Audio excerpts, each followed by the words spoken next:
Good afternoon, everyone. Good afternoon. Yeah, good afternoon. Yeah. I want to welcome you to the Local Government Accountability Mechanism series. This is the second in the line. We did Lere local government earlier in the morning, and now we are taking the local government chairman of Jema'a. As people are still joining, I just want to give us a background of why we are putting this engagement together. First of all, is the outbreak of COVID-19. Focus has been on the national, that's the federal level and state level measures and response. But very little attention has been paid to what the local governments are actually doing in terms of response and in terms of coming up with recovery plans, and also what is happening with some of the key governance reforms that are around the principles of transparency, accountability, and citizens' engagement. So this is an opportunity for us to bring the issues as they affect local government to the limelight, so that critical stakeholders can engage and provide solution. The local government accountability mechanism is an initiative that was first started by the Ministry of Local Government, who engaged the partnership to engage, reform, and learn. PERL, that is PERL ECP here in Kaduna. Then PERL ECP also brought on board some of the local civil society partners that are working on local government reforms to facilitate the trainings in 5 pilot local governments.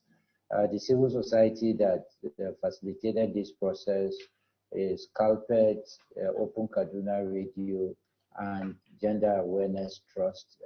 Between December and January this year, December last year and January this year, we were able to go through 5 pilot local governments of Jema'a, Lere, Kajuru, Zaria, and Chikun to actually set up this local government mechanism, which is simply a mechanism that provides a framework for community and citizens' engagement by bringing stakeholders to the table to co-create a number of decisions that would improve the development of each of these local governments. And in each of these local governments, we were able to identify 10 civil society representatives who were also paired with 10 government officers, who many of which are at management level.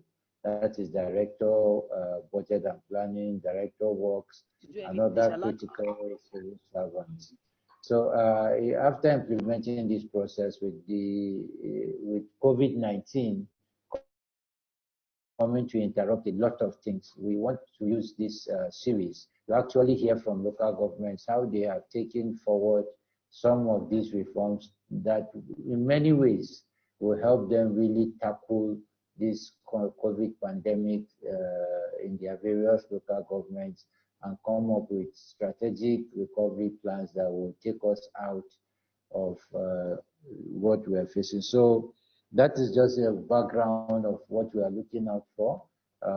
We would hopefully hear from the local government chairman who would answer a number of questions and react to them. Then we also have a civil society representative, Mr. Godwin Akau. Mr. Martins Martins Dango Abbas will come also to share some experience from the civil society angle. So that is how we are going to engage. I don't know whether Mr. Abel Adejo is here. I would like to give him the opportunity to say a goodwill message on behalf of PERL ECP here in Kaduna. Then Mr. Isabon afterwards will also give a goodwill message. He's a strong media partner that is seriously at the forefront of promoting good governance in Kaduna State. So, Mr. Ebel, sir, about you. Good afternoon, colleagues. Good afternoon, the chairman of Jema'a local government area. And I hope everyone can hear me. Yes, we can. Okay, thank you very much. PERL, as Goje rightly mentioned, work with both government and citizens. The pillar will work with particularly support citizens to engage the government constructively to ensure that service delivery issues around communities, local government areas, and at the state level are directly handled by duty bearers. The duty bearers are the executive, while we are the right holders.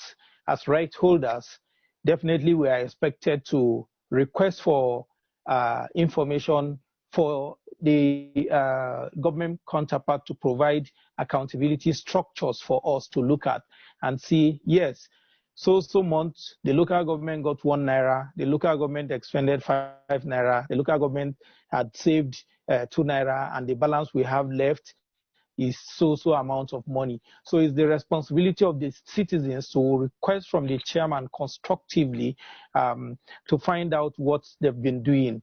And we, as PERL, we have supported accountability mechanism in 5 local government areas, just like he has mentioned, to ensure that we have a co-created response between government and citizens. Where are the citizens' challenges and how is government addressing some of the challenges that they've observed?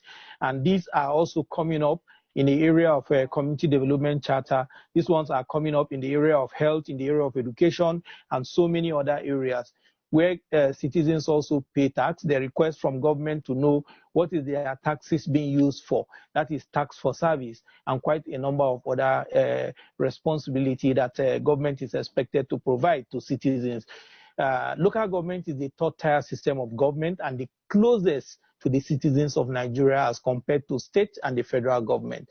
So Jema'a local government area is not exception of all the local government areas where we have trained local government accountability mechanism, and want to ensure that there is a co-created platform between the citizens and the government.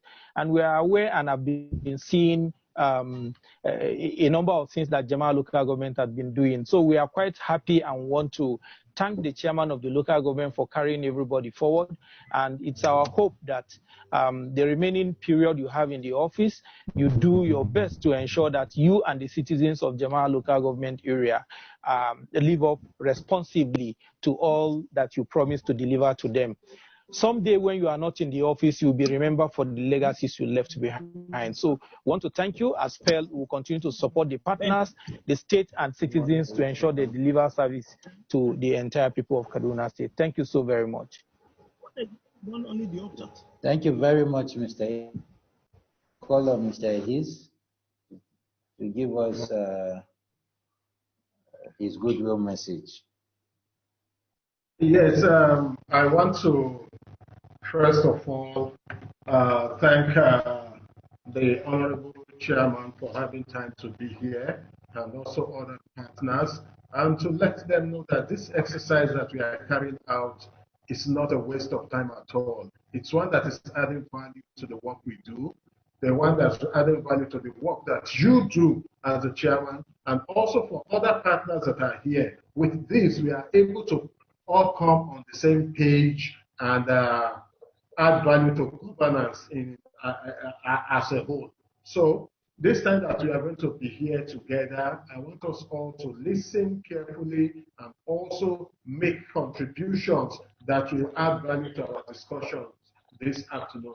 I thank you all for being here, and I assure you that together we'll continue to put in our best to make Kaduna greater and Nigeria greatest. Thank you so much. Thank you very much, Mr. His. Before we go to the first session, which will be to engage with the chairman of Jema'a local government, I want to give one more partner, Gloria Bulus, bridge that gap to also give us a goodwill message. Her organization too is working around governance reforms in Kaduna State. Gloria, if you are with us, you can just give us your goodwill message. Okay. Okay, I think probably her network. So I would just like to go directly into our conversation, considering the fact that we want to really keep to time because the partners and our special guests are very, very busy people, and we don't want to take much of your time. So already we have Honorable Peter Jema'a LGA, who is the Executive Chairman of Jema'a Local Government with us. Sir, we welcome you, sir.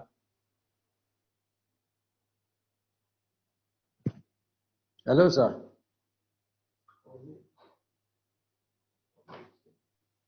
Thank you very much, Mr. Goje.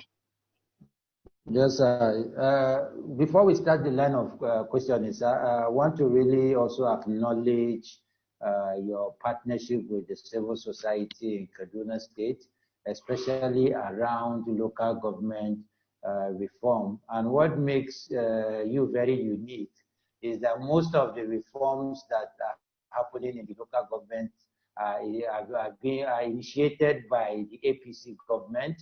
But for the fact that you have shown that you're a progressive politician, when civil society engaged you in the local government, in Jema'a local government, you still obliged and also participated fully in ensuring that these reforms take root in Jema'a local government. So, and I think that is an exemplary leadership that embraces what is good without looking at the partisan line. Because over the years, when reforms come, people don't, some leaders don't implement them because it is not from their party. So we want to really acknowledge you for and commend you for that. So we'll quickly go into our questions. But first of all, I am very sure, apart from the fact that many of the participants here know you by name, we would also like you to really introduce yourself so that others can also know you better. Okay, thank you very much. I want to appreciate the facilitators or the team that put this together, most especially Mr. Goje, Mr. His, the host, Mr. Danjuma Dangwa, Gloria Bulus, and my CDC champion team in Jema'a local government, Akau and Dahiru. Thank you very much for the support we've been receiving from you. My name is Peter. My father's name is Danjuma. Danjuma's father's name is Averik.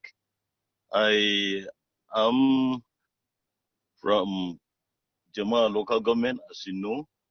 I was born about 50 years ago, brought up in the village. My primary education in the village, secondary education also somewhere in Gudugudu, still in the rural area.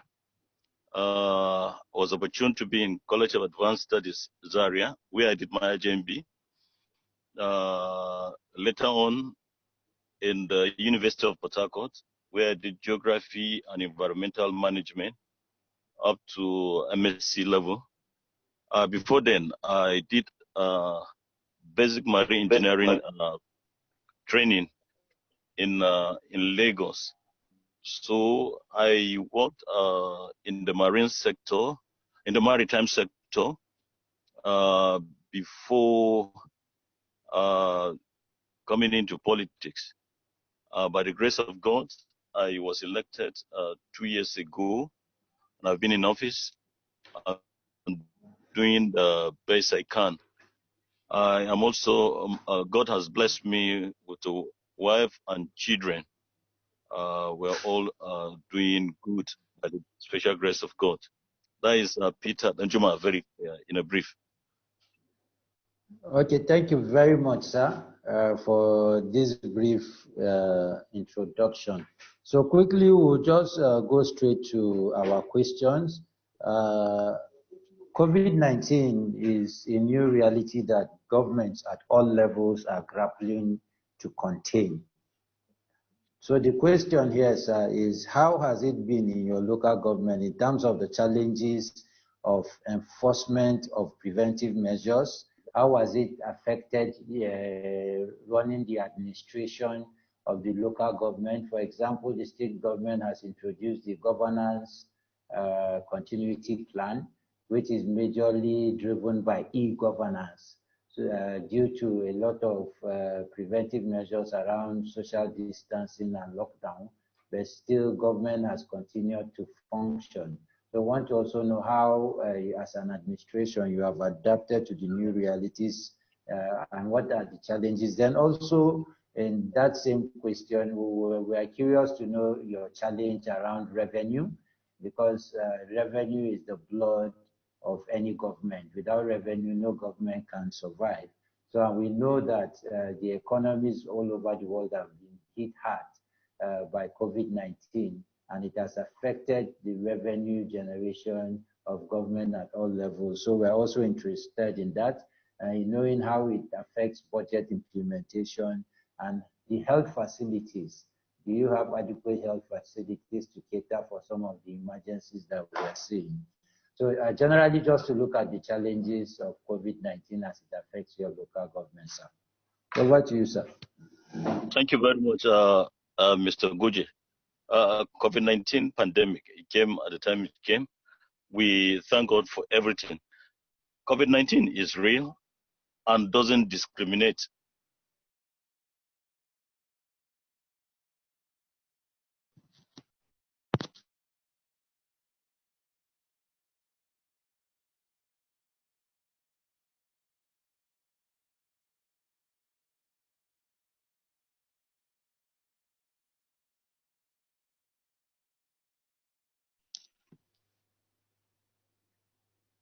Hello, sir.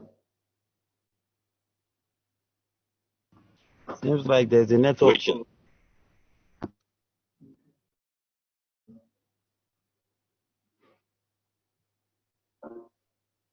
Hello, sir. Hello? Hello? Welcome back, sir. We can hear Hello, you now. Mr. Goje. Yes. Yes, we can hear you now. Okay, thank you. I said the COVID-19 pandemic came at the time that my local government was already in a very difficult situation. So when it came, we are kind of not taken by, we are not shocked, a kind of. So when it came, and the rapid response team was put in place to manage the situation and the local government at large. The rapid response team, as directed by the state COVID-19 team, we put our members in place and co-opted others like the Red Cross International, the other NGOs like the Farm Foundation into our team of the rapid response to be able to do what we can do to cushion the effect of the pandemic and to be able to prevent its transmission. So we swung into action, created an sensitization and awareness team at the ward level to be able to sensitize and give awareness to the people of the local government on what COVID-19 is all about, why people were asked to stay at home, how to behave themselves at home, their attitude during this stay at home, and how to conduct themselves, generally on how to improve on their personal hygiene. That's basically what they should know, and to conduct themselves in a way that they will not be infected, or even if they are, they should not panic, but be able to manage the situation. Our activities, by so doing, enabled farmers, since we are basically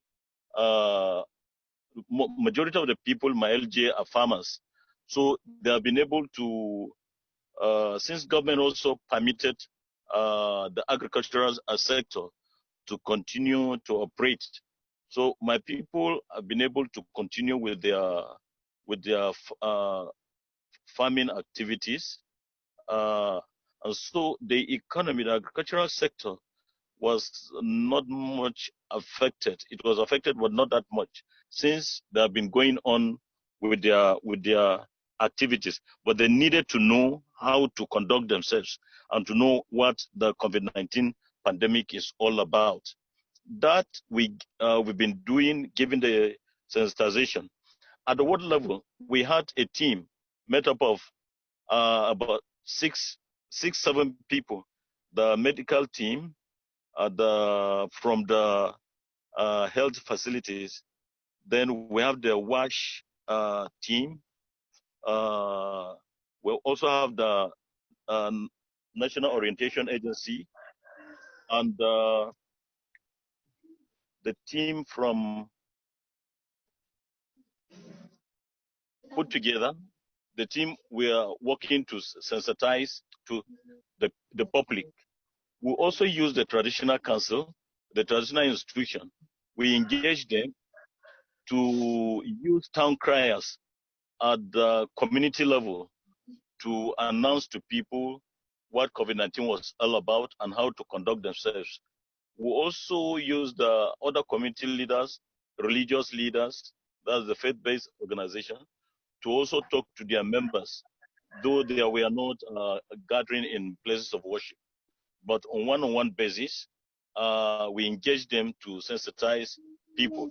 That has helped us a lot, and people were aware, because along the line, we are able to have suspected people. We are able to report suspected cases.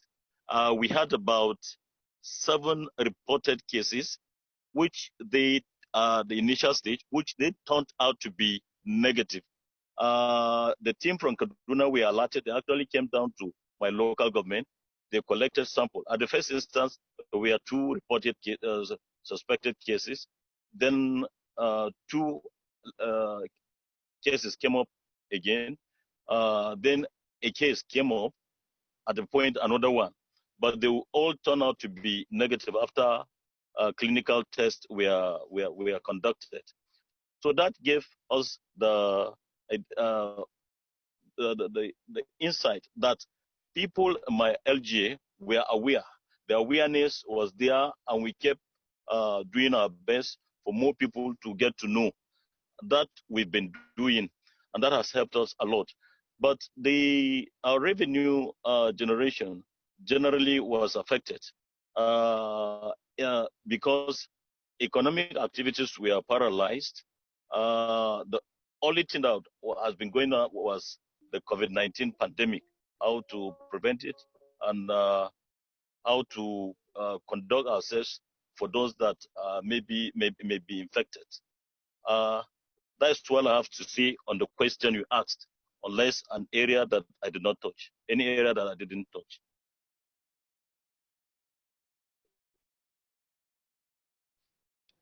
Thank you very much, sir, for giving us that expanded explanation. And that would also take us to our next question, because we know that COVID-19 is a public health crisis. But again, it is also evident that it has socioeconomic consequences, especially as regards the livelihood of a lot of people. Thankfully, you said the agricultural sector was not negatively affected because farmers still had access to their farms to continue their farming activities. But generally, with the very weak economy that we have, a lot of small businesses, a lot of farmers might not have money to acquire some of the inputs, and even hunger and other issues that are arising. So we just want to know what you're doing as regards, for example, palliatives in terms of social protection for the poorest and most vulnerable in Jema'a local government. Because yes, some are going to farms, but again, there are others that are hard hit by COVID-19 and it has affected their livelihoods and income. So we want to just know what you've done in that regards to cushion the impact on these families and their households. Okay, thank you very much, Mr. Goje. Yes, sir. When the rapid response team came on board, we quickly sent out SOS, sent out letters to individuals and groups and the friends of our LGA to come to our aid, since government alone will not be able to meet the needs of people. So we didn't wait for government. We wrote out letters, and well, God was gracious to us. Some people responded. We want to thank like a group like the Jema'a Foundation, led by her national chairman, Alhaji Abdullahi Zubairu, Sarkin Father and Jema'a. The team brought palliatives to us. They brought hand sanitizers, hand gloves, soaps, and other items to help us to fight the COVID-19 pandemic. And then faith organizations like the Throne Room Trust International,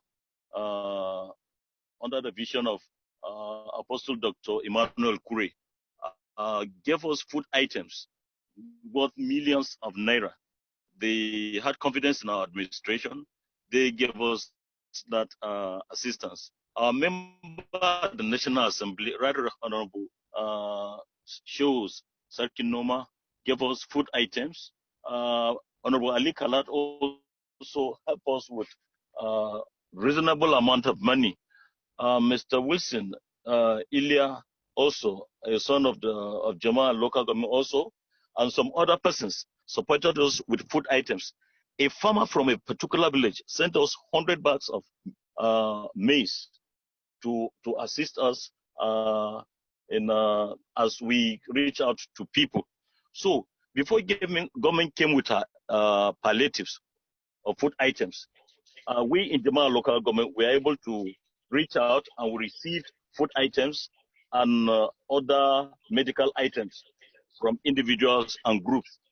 That as we received, we set out a committee, an ad hoc committee, on how to distribute these the items. On the course of doing that, we invited the CDC champions in our LGA to be involved on how to distribute the items. So we went ahead and set up a committee in each ward to ensure fairness was done in the distribution of the food items. So the items didn't come at once, they came at intervals. So at intervals, as we received, we distributed. That we are able to help the vulnerable amongst us in our local government. Though it has not ended, as they come, the palliatives come, we give out. That's the way we are able to handle the issue of palliatives to the people in my LGA. Okay, thank you very much. But before we go to the other question, I just want to know, in terms of the distribution of these palliatives, where vulnerable groups like persons living with disability and other groups like, we even have young adolescents with HIV, most of them are stigmatized and they don't even come out publicly to say that they are HIV positive and what have you. Those kind of vulnerable groups, were they factored in during the distribution process? Okay, thank you for that question. In my LGA, we encourage individuals and groups to reach out to the vulnerables, the widows, orphans, the senior citizens, those that are being stigmatized by maybe their HIV/AIDS patients, and single widows, and pregnant women that don't have the capacity to take care of themselves, especially during the lockdown. So we identify such groups, and because we will not be able to reach out to all of them, we encouraged, and that happened, like the Fountains Foundation and some other organizations, they reached out on their own.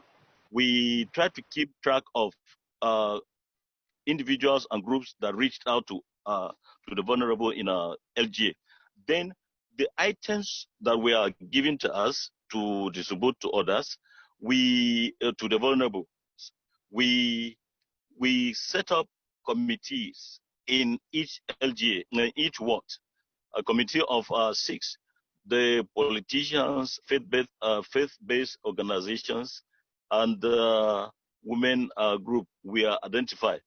We asked the councillor for each ward to identify a pastor and an Islamic scholar in his ward, then the woman leader of any of the political parties that they think she would be useful to represent the women group, then the ward chairman of the APC and the PDP, since they are the 2 major political parties in my LGA.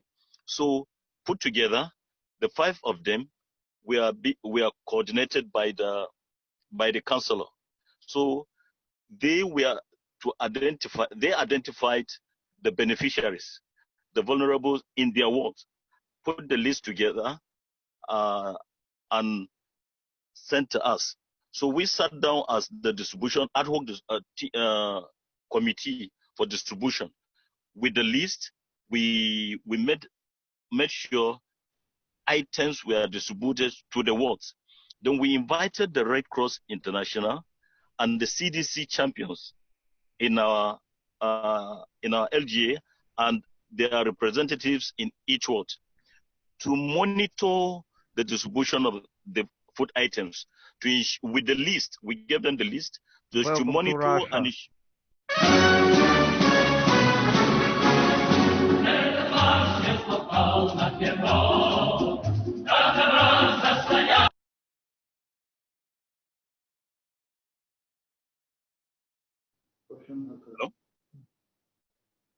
Hello, Mr. Good. Yes, you can continue. It's as if hackers have hacked the meeting, but you can continue. Our technical team are handling it. Okay, thank you very much.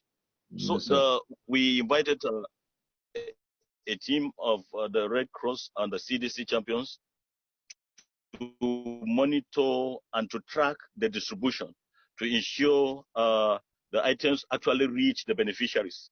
That we did, and we collected the report. We received reports from them, and we have them documented. That is how we handled the distribution of the palliatives in my LGA, those that came to us from individuals and groups. Okay, thank you, sir. Before we go to other issues of the lessons learned and the issues of governance under COVID-19, we'd also just want to raise some emerging issues that came out of COVID-19 in a lot of local governments, and we don't know the situation in Jema'a local government. For example, we've seen that there is high increase in rape cases, sexual assaults, and what have you within some local governments. So what is your local government, or have you heard of any case like that in your local government, and what measures in that regard? Because apart from palliative, these are other spillover effects of the lockdown and what have you. So I want to know if you've had cases like that and what you've done as a local government to ensure that all citizens are protected and are not assaulted or molested. Thank you very much, Mr. Goji. We have had cases, I think 1 or 2 cases of such of rape in my LGA. Though it's an emerging thing, that can be traced to poverty on one side and ignorance on the other side. And that's why the sensitization and awareness team, we have them at the LGA in each ward.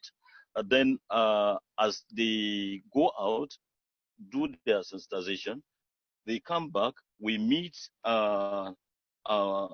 once, twice in a week, as the case may be, to coordinate meetings by receiving reports from the wards on the happenings and the level of the activities of the team and the response from the communities. That we've been doing. If people are fully actually educated or sensitized on the side effects of the lockdown as a result of the COVID-19 pandemic, then they will be able to adapt and find a way of survival as we experience this problem globally.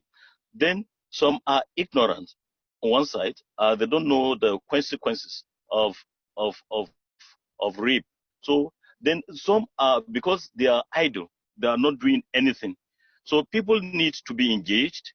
If they're engaged and they are aware of what is happening globally and how to conduct themselves, the cases may reduce.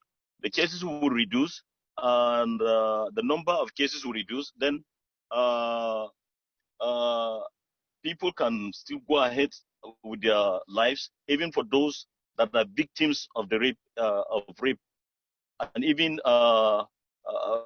if they are educated and they are given opportunities to engage themselves in doing profitable activities, then the better for us. So we are stepping up our activities of sensitization and giving awareness to people, and trying to find a way of engaging them economically, so that we'll have lesser cases of rape and other issues associated or related with it.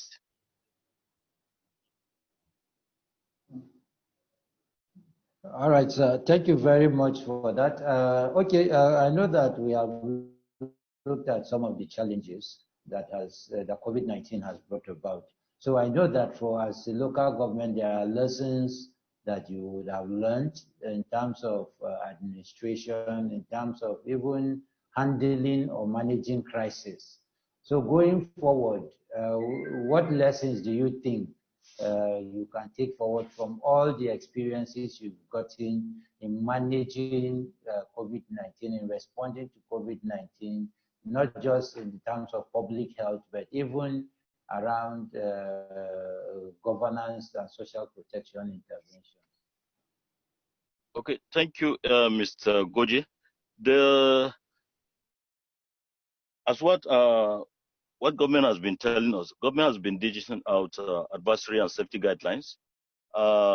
We are expected to obey government's advisory and safety guidelines as they dish them out, since day by day new things come up on how to conduct ourselves as a result of the COVID-19 pandemic. And government has advised us to take responsibilities of protecting ourselves and our family members. So we, as much as possible, we should take responsibilities of protecting ourselves. And since the life has to move on, no excuses for poor performances or at all. Since it is so, we have to re-strategize from the lessons we've been learning during this COVID-19 pandemic. As such, the LGA, we are already working on our own economic sustainability. We are working on the plan on how to sustain ourselves economically in our local government. looking at the short-term and medium-term strategies on how to do it. Since we are basically into agriculture, whether we're growing, we're also doing the business of in agriculture. So is the area where our emphasis is going into ways on how our people will be able to key in to what the government is doing, like the Empower agro financing. The government is recruiting farmers to key into the Empower agro area. Then the CBN COVID-19 loans for farmers. These were talking to our people, encouraging them to be able to key in. But hello? Hello? Yes, we are with you. Yeah. So that we need to do, and we are fashioning out strategies on how to handle this area to get our people engaged. You are either a grower or a marketer of agricultural produce, but that is we have a challenge in that area. Since in my LGA we have the challenge of connectivity, internet facilities.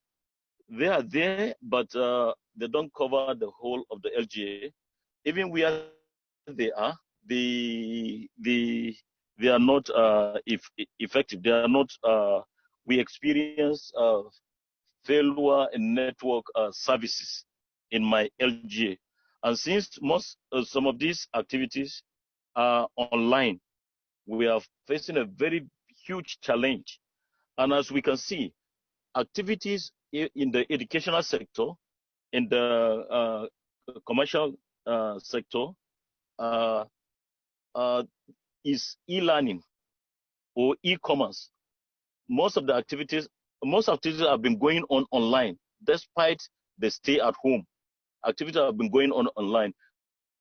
But people from my area, my local government area, they have been at disadvantage. They can't engage themselves, they can't participate. That is what is part of the reason why I said our people are left out. So they find a way of they find themselves engaging themselves in raping or stealing or doing other social vices that is not good to the society. But so we have the challenge of internet facilities. They are not active, or they are not there at all in most of the areas. That is a problem to my area.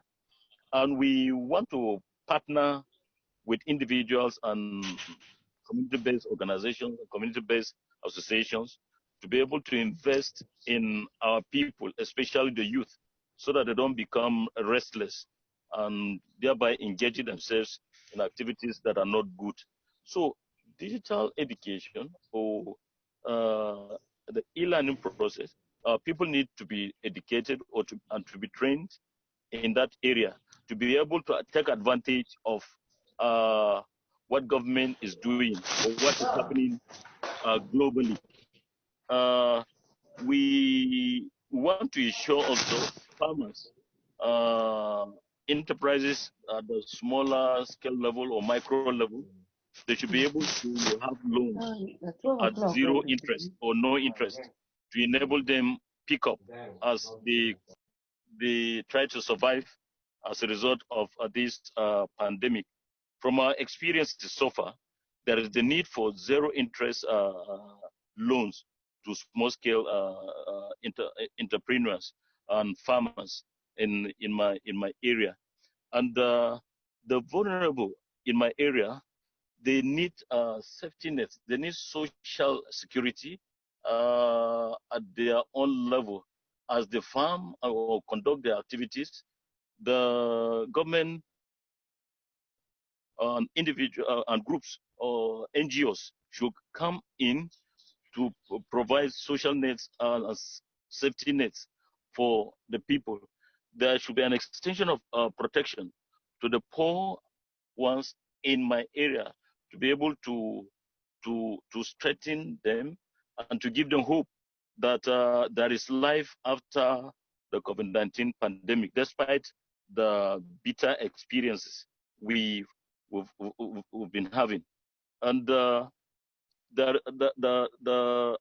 should be facilitators need to be, since facilitators of these programs, they need to go to the farms, take coordinates, take data, and send them to remote servers somewhere. But because of the challenge of network is not adequate or is not there at all, we're seriously at disadvantage.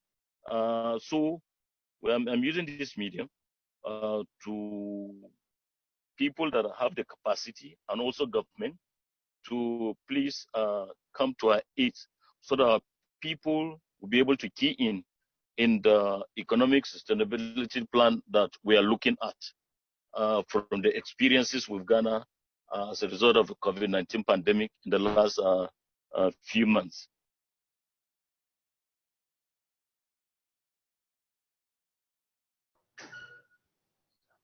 All right, thank you very much, sir. Sorry, we are drilling you, but I know that a lot of the stakeholders that are following you are really being enlightened and informed about your response and approaches and challenges. But again, you raised a very important thing, agriculture. Looking at the reality as it is, we can't fully depend on only interventions from the federal government and state government in terms of agriculture, because the potential is huge. So I just want to know, is there anything the local government is doing under your leadership to see that agriculture is given priority, especially moving the farmers from being subsistence farmers to commercial farmers, especially talking about public-private partnership around agriculture? We just want to know if there's anything in that direction, because I'll come down to revenue, the local government revenue after this question.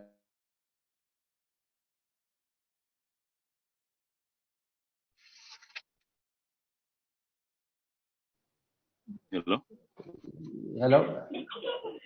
So, yeah, I'm just talking about agriculture because looking at what the local government attracts as revenue, both from FAC, the state level, and the internally generated level revenue, we see that it's really nothing to write home about. So I'm thinking with the potential in agriculture, what are you doing as a council to see that you rally around stakeholders, generate the best investment ideas that will attract people? Because Jema'a is very strategic. I usually joke to say Jema'a is the federal capital of Southern Kaduna. So a lot of commercial activities and what have you happens within that local government. So what are you doing specifically around agriculture going forward post-COVID-19? Yes, we are working towards that to make we're working to ensure our farmers are aware of the realities of today. With or without the COVID-19 thing, there's a need for our farmers to move from the way they have been doing their business in farming to the realities of the day. Then the COVID-19 came, the COVID-19 pandemic came. So that has make us to look at the issue again. We have to looking at it critically to give it a better approach. Extension services we need to do more in that area. Farmers need to be aware that there are improved seedlings, there are improved there are better ways to do business, of a farming business, not the old system that they are.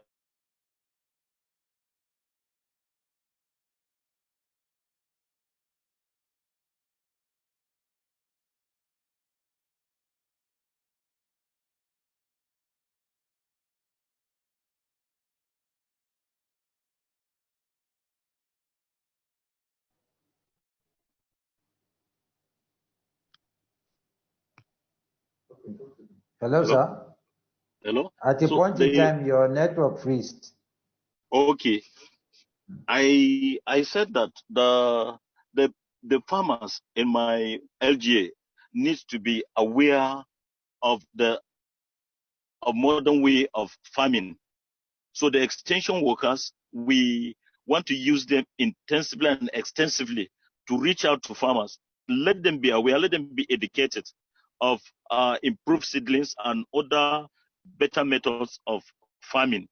As we do that, the point I raised earlier on internet facilities, because people can go to the internet, buy and sell on internet, and they'll be able to access new ideas and ways of doing farming businesses. So that is also critical. We're working to explore that area, to invite stakeholders and friends of our LGA to come to our aid, not for us to wait for government, and to use the little resources we have to be able to reach out to them by way of internet. One other critical area is the media, in the area of in the aspect of radio. We are fortunate to have the KSMC FM radio in Kafancha that serves the southern Kaduna. Then God bless us with Salama radio. So the people can be reached out through that medium, but most of them don't use radio. In one of our meetings with government officials on how to live our lives after the post-COVID-19 lockdown, and I suggested that one of the palliatives, one of the items to be taken to the people is the transistor radio. The transistor radio, government should encourage people, they should buy as much, as many transistor radios as possible and distribute them for free or at a very cheap rate, as the case may be. If it is possible, let every household, or at least every household, should have a radio in a house, so that the government can reach out to the communities through radio. So, and the local dialects should be encouraged, it should be used in the radio stations to reach out to the people. So by so doing, the extension workers can, apart from going physically to reach out to people, but we are constrained by insecurity or logistics. They may not be able to reach out to the number of farmers that maybe we want to reach out to. But the radio is an effective medium. People can be reached out in their own dialect. When they are talked to in their own dialect, they will be able, especially if it is a phone-in program, they will be able to talk to the presenter of the radio program in their own dialect. So when the local man in the village hears somebody talking to him in his own dialect, he will be interested. Then he will be able to call the presenter or ask somebody around him to call the presenter, and his name may be mentioned, that so person wants to ask this question or wants to contribute. Then the presenter will answer and mention his name in his own dialect. He will be excited. He will be looking forward to the next program. By so doing, government can send down messages, strategies on how to survive or to adapt to realities of the day after COVID-19 lockdown, COVID-19 pandemic lockdown, and the e-commerce, the e-learning, and what have you, that will be able to encourage people, especially in the agricultural sector. They can be talked to. They can talk back during the radio program in their own dialect. So I suggested that government should encourage that, so that people in the rural areas, they can sit down in the comfort of their houses or in their farms and listen to what government want them to know and how to market their products. If they cannot use the internet, at least they can talk to whoever through radio and hear their views. Then the youth coming up these days, the internet facility will be better for them. So the aspect of e-learning, it will help to boost the agricultural sector in my area. Okay, thank you very much. I was just telling my colleague, I say we need to give you time to drink some water because you've been firing on all cylinders for about 40 minutes now. Okay, but just to continue so that we finish with you and also allow some of our panelists that are civil society on ground in your local government to also give us their feedback. So, but again, another issue that has kept cropping up is the issue of revenue. And I will want you to also talk about it because one thing I must commend you for is that consistently you have always made public your financial statement of how much is coming into the local government and what you are doing with it. And that is the kind of transparency that we would want to see in the administration of local governments across, not just in Kaduna State, but all over Nigeria, because you remain the closest tier of government to the people. So revenue is a major concern. We want you to share your ideas around how your local government intends to increase its revenue. I know you talked about it a bit, using agriculture. But again, looking at the revenue collection in every local government, you find out that a lot of local governments complain that what is generated in their local government, when it comes to remittance, it is not, local governments don't get what is due to them. For example, the Auditor General's report, 2018, that I saw last, is saying that about 1.5 billion naira was yet to be remitted to local governments by the state. So we just want to know your ideas about what you're doing around revenue in your local government, and also what you think, what reforms should the state government introduce to also ensure that what local governments generate is what the state government returns to them. Okay, thank you very much, Mr. Goje. The issue of revenue generation and for the state government to remit what is due to the local government. So far, I want to say in every sector there are challenges. So in terms of revenue generation, in my own in Jema'a local government area, we are basically into agriculture, and the major source of our revenue is the agricultural sector. So, but because government introduced a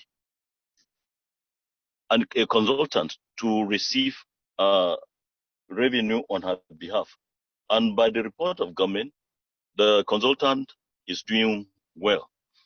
This government, since it came into place in 2015, we are the first set of elected council chairmen. So we requested that the government should permit us maybe collect revenue on our own for some time. Then she compares with what the consultant is doing. Then take maybe that will help her to have a better view of the data. Then she will be able to decide better whether to continue with the consultant or to allow the council to be collecting revenue as it used to be. There were issues in the past, and that's why government, I believe, changed the method of collection by using a consultant. So that is an area that one cannot really go into, since we don't collect revenue by ourselves, being the LGA chairman. But in terms of remittance, the government will need to reconcile her accounts before she remits. She cannot just collect and remit us. So that she has to do, and we need to give her time to do that before she remits whatever. And in any case, any LGA that thinks the amount remitted to her is not enough, they can go back to their books. They can go for reconciliation and see if what is remitted to them is not what they should have. I think by so doing, we'll be able to take care of the issue of the remittances are not, the figures they don't tally or not. But collection of revenue, the local government don't collect. It's a consultant that does that on behalf of the state government. And the state government, I think, is okay by that. And if that is okay, then we are not in a position to challenge the state government. We are to comply with what the state government does. But where there are gray areas, since no person is perfect, there is no system that is perfect, we can make observations and possibly suggest better ways. But the state government has her decisions naturally will be superior to that of the local government, since we operate under the state government. So the decision of the state government in this case, we believe is wise. So it's a wise decision, and that is why the government is using the consultant. So in generating or collection of revenue in the LGAs, we are expected to supervise the activities of the consultants. If we relax, then the collection will be poor. But if we are up and doing in our responsibility as supervisors, then there will be better collection of the revenue. Then at the end of it, we will have the remittances will be better. And if there are issues, then we should be able to sit down and reconcile. So in this case, I think in the part of the LGS, I want to admit that we've not been doing enough in terms of supervision, and that we will need to do, so that the money, the revenue has been generated and collected. We will know where there are gray areas. We will encourage people to be paying their taxes, so that more will be generated and collection will be done. We should also, just as I said earlier, promote and encourage activities like in the agricultural sector, since that is our mainstay in our LGA. To encourage people to be doing that, educate them on modern ways. Then, as the activities are increasing, so also will be there will be increase in generation of revenue. Then the digital economy is another area. The youth should be encouraged, that we should have facilities for them to be educated or to be computer literate. The digital literacy should be increased, so that the youth can engage themselves in e-commerce, take advantages of activities on the internet. They can do businesses there. As they do so, the revenue base will also increase. But if we leave out that aspect because of poor internet facilities or poor network availability of inavailability of network, or it is there but it's not good enough for the youth to engage themselves and to boost that the economy in that area will still be left behind. So these must be done so that our economy will be boosted up. Then our revenue base will also increase. On the whole, we as LGH chairman and our team in the revenue unit, we need to do more in supervision of the activities of the consultant collecting revenue for the state, and that will help us a lot. Thank you. Thank you very much, sir, for your explanation. So we just have two more questions that we just ask. Then we'll also have questions from the participants. Some of the participants have started dropping their questions, which we will read them to you during the interactive session. So I also urge other participants to also drop their questions so that during the interactive session we can read them out to the Honorable Chairman. Down to local government reforms. We know that Jema'a local government is among the front runners as regards local government reforms in the area of local government development plan, the community development charter, that's the CDC process. Then we have the lifters, which is the local government fiscal transparency, accountability, and sustainability program, which are all geared towards ensuring that there is transparency, accountability, and citizens' engagement in service delivery towards improving the livelihoods of the residents of your local government. So we know that Jema'a is among the pilot local government that is driving this reform process. So we want to know that, we want to also hear from you with the challenges of COVID-19. How have you been able to administer the local governments, putting in mind the key principles of transparency, accountability, and citizens' engagement? Because globally, what we have observed as civil society is that countries and governments that have been able to adopt these principles in their response have fared better than those that have not. So we just want you to share your experience around these reforms. Are there challenges, and what have you done to mitigate some of these challenges in terms of the reforms?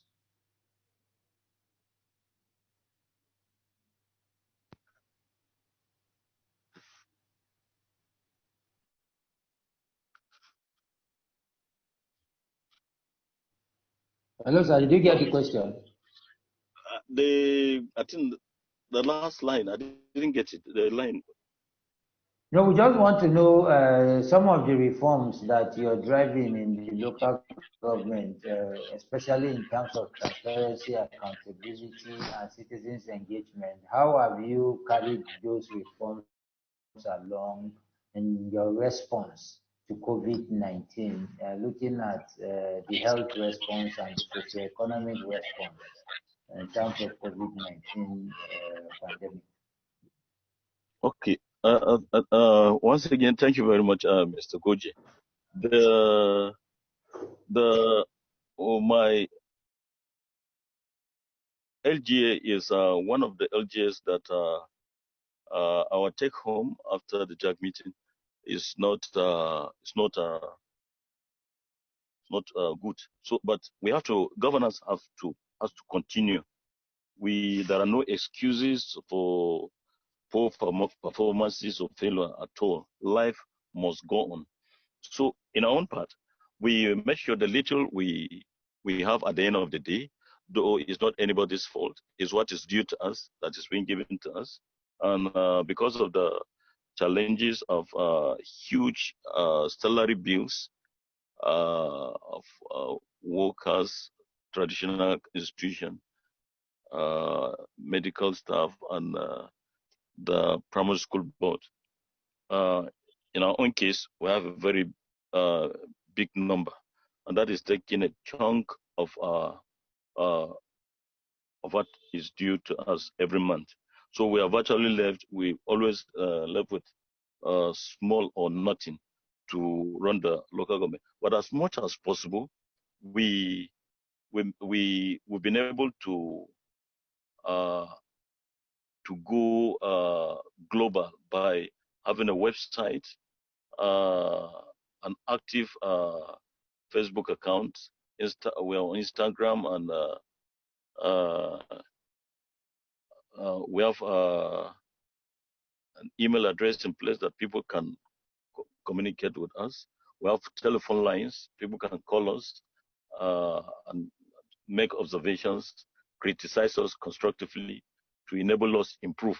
That we've been encouraging, and we embrace the reforms of government in that aspect on the need to be transparent and to be abreast with the happenings in the world, so that we improve in our own day-to-day activity. Is every month we make sure we make financial report public, so that people will know and they can make corrections where possible. And that will also disabuse the notion that we are receiving allocation directly. We are on from the federation account. We are we're enjoying autonomy. So finances come to us directly. What are we doing with the money? By making our reports public, we disabuse the minds of some people that may think we have so much money at our disposal to play with. And maybe if what we receive does not translate to what they see on ground, they tend to criticize us wrongly, thinking that we are misusing the resources that come to us. So we make our report public, and people send in questions and observations also. That is helping us to be able to, as we respond. Otherwise, maybe we would have experienced protest or crisis in the local government because people are not aware of what we are doing with the resources that come into the local government every month. So the reforms are good. They are good for the people in charge in the local government and the citizens, the people of Jema'a. So the criticism, the wrong perception, they are either taken care of or they become lesser by the day. And so we are working towards that. I will maintain that to make sure we meet up the requirement of lifters is the better for us. So even when we leave office, it's like a mirror before us. We are seeing ourselves while we are in office. Even when we leave office, we'll be able to look back and say, okay, the records are there. Their criticism has been helping us to make corrections where necessary, so that we will have less questions to answer when we leave office.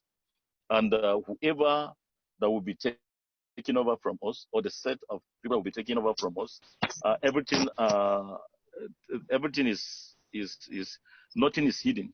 The records are there that have been made public, and the transition will be smoother, and the continuity will be there. Nobody will come later and be hiding information, and that will not help us. So it's a very good thing. We embrace it, and we'll continue to promote it. We are very happy with what the able governor is doing by keying into the lifters and other reforms at the federal and globally that have been helping the state and the LGAs in general in the conduct of activities. Thank you. Okay, thank you very much, sir, for that answer. We thank you. At least we know that the civil society now have a strong partner that is really serious about sustaining most of these reforms, because as we've always said, these reforms on paper, if actually implemented to the latter, will really improve governance and service delivery at the local government level. My next question would now be focused on going forward in terms of governance and in terms of response to COVID-19. And that is the Kaduna State government, State Assembly, yesterday passed the 2020 revised budget. And we don't want to preempt, but we know that local governments are also supposed to revise their budgets because the realities are now different. Most of the projections and assumptions that the 2020 budget was benchmarked on are no longer feasible. So it is only natural that local governments will also need to readjust their budgets to meet up with the realities of times. So my question is, how do you intend to carry the civil society in this process? Because it is only the civil society that will tell you that these are their priorities, and this is where some of these meager resources that are hardly available could be channeled. So how do you intend to carry civil society and the larger citizens along in the process of revising your local government 2020 budget? Then secondly, sir, the 2021 budget process has also commenced. The MTEP at the state level is also being developed. Civil society, they are also actively participating at the state level. So we know that very soon local governments will also begin the process of preparing their 2021 budget. So are you still going to factor in the community development charter? Are you going to involve them? Are you going to partner with them? Are you going to capture those needs? Because the CDC is a process that is objective in terms of determining what the priority needs of citizens are. So I want to know what your plans are in terms of citizens engagement, particularly transparency, in terms of putting out the budget information for citizens to look at it and also make their inputs. Yes, we in Jema'a, we are very grateful to God for the governor that we have at this point in time. His Excellency Malan Nasir Ahmad Arufai, for the initiatives and the strategies he has taken and is still taking to ensure transparency, accountability, and those things that will attract investors and NGOs to come to one's aid and to invest in what we are doing in our state, and for allowing the LGAs to be involved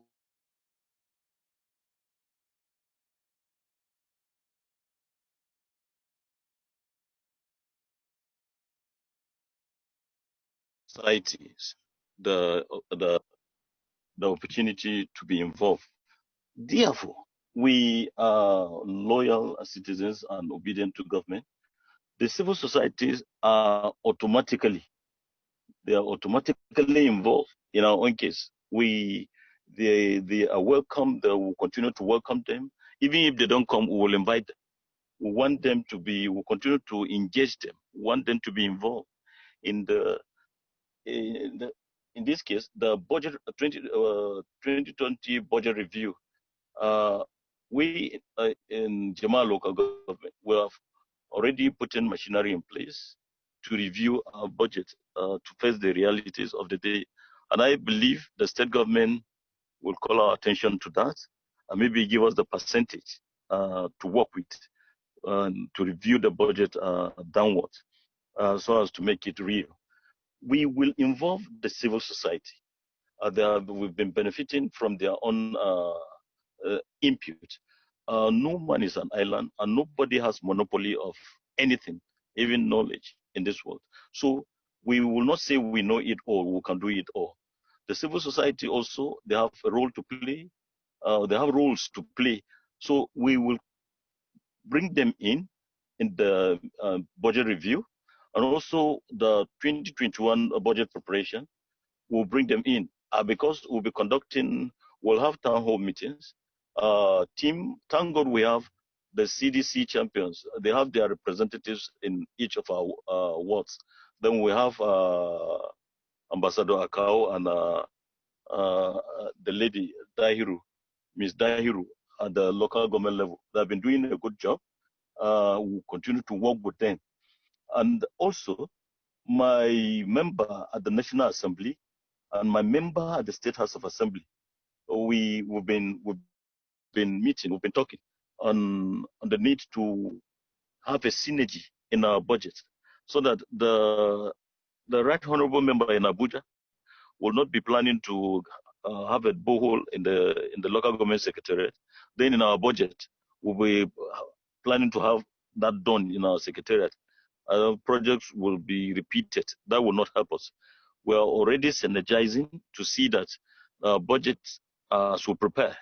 Even in the review, the member in the National Assembly, the member in the State House of Assembly, and the local government council will be working together as we invite the civil society into our preparation and in the review, so that we'll all work together. Then the communities will be involved, because we'll be having town hall meetings. The councillors in their various wards, they will also be doing their own aspect of it all.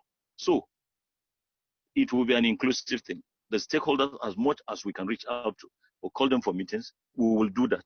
So we'll all work together for Jema'a local government. Thank you. Thank you very much, Chairman. I'm just tempted to allow you to get some rest because you've talked for. No, let's continue. Okay. Let's continue. Yes, sir. That was the 3 months in the spirit. Yes, sir. Just still on the issue of governance,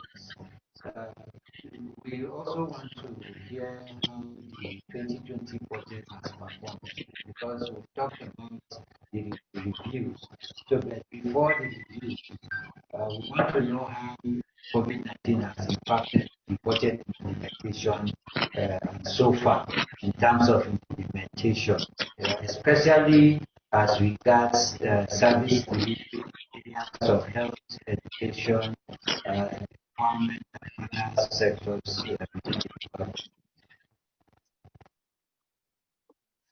Okay. It is a fact, or as it is being said, that health is wealth. So the people of Jema'a local government have to be healthy before we talk of the wealth of Jema'a local government. The COVID-19 pandemic has done a lot of damage to our budget implementation. As such, is a known thing that the performance in the last 6 months is nothing to talk about because of the COVID-19.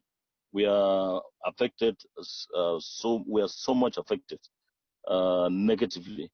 So going forward, we'll make sure our people are in good health condition, for them to be able to go about their good health condition, and to ensure that we have peace in the area, to enable people to go about their businesses. That will stimulate the economy of our LGA, and going forward, the revenue generation and also the budget implementation will be better than what we experienced in the last 6 months. We will continue to talk to people to be mindful and be careful of hand-packaged food items. The personal hygiene is very critical. Packaged items like biscuit, bread, sachet water, yogurt, roasted corn, roasted plantain, where people touch, pick and drop at will. So by the time you pick one, you just take it straight to your mouth. It's not safe for all of us. People can fall sick, not even COVID-19, other illnesses around, they can be transmitted. Since the community transmission is what we are talking about now, people should be mindful of packaged food items and roasted corn and plantain. They should handle it wisely and hygienically. As much as possible, people that live in areas that are story buildings, where you have handrails, whatever, for safety reasons, you cannot avoid the handrail when you are climbing a staircase or coming down or going up. you are expected to touch the handrail for safety reasons. So in this case, we have to inculcate the habit of hand washing or using hand sanitizer or before and after using any equipment like the handrail. You should wash because it may not be disposed hygienically. Or so endeavor to wash hands before and after handling items. You join keke napep, you ride on a motorcycle or a car, you touch things. So wash your hands before and after. Our handsets, our laptops, the remote we use for our televisions in our rooms, the microphones you use at public places, in places of worship or meetings. Somebody used a microphone, maybe he didn't use the face mask, then he gives it to the next person. It's not safe. So the attitude of using face masks and whether you use it or not, be mindful of handling microphones or handsets or laptops. The keyboards on the laptops or computers, apart from the COVID-19 thing, other the bacteria, viruses, you contact them there. So people of Jema'a have to be healthy before we talk of the wealth of Jema'a. So we will continue to emphasize on this so that people will be able to do their businesses where the revenue will be generated. Then before we talk of implementing the budget, if you don't generate revenue, people are sick, then you don't talk of budget implementation. You are doing it for the people. It's for humanity. It's not for, you don't construct roads for the sake of constructing them. It's not for any show. No, it's for people to use them. If the people are sick because of ignorance or carelessness, then they should be talked to. They should be educated. So that we will continue to do so that the generation of revenue and implementation of our budget will be better. Thank you. All right. Thank you very much, sir. Let me just ask this last question before I come to the civil society to also give us a feedback. Then you would also respond to it, sir. We are just, when you were talking, we were just wondering about data. Because without data, there's no way the local government can effectively plan. And we know that the State Bureau of Statistics is supporting in that direction to bring out data, but most of the time, the data are not specific to local governments as it were. So how are you planning in terms of sources of data? Do you have the data to effectively plan in terms of service delivery, in terms of response to COVID-19? For example, through our healthcare systems, what kind of data do you get from them that helps you to plan to respond to COVID-19, or in terms of recovery, or in terms of even the economic activities around agriculture? Do you know how much in terms of data agricultural activities happen within your local government? Okay, that is a very good one from you. It is said that if you don't count, you can't control. Or if you don't calculate, you will not be able to control, because you'll be like a blind person. So data, a data bank, or the database in every organization, wherever, when you have a data bank, an accurate one or close to it, you'll be able to control, you'll be able to manage, you'll be able to administer whatever you intend to do. That we've been working on when I came on board. So the need to have data, and updated one, not and obsolete data that has been there for years. So the Bureau for Statistics have our own data.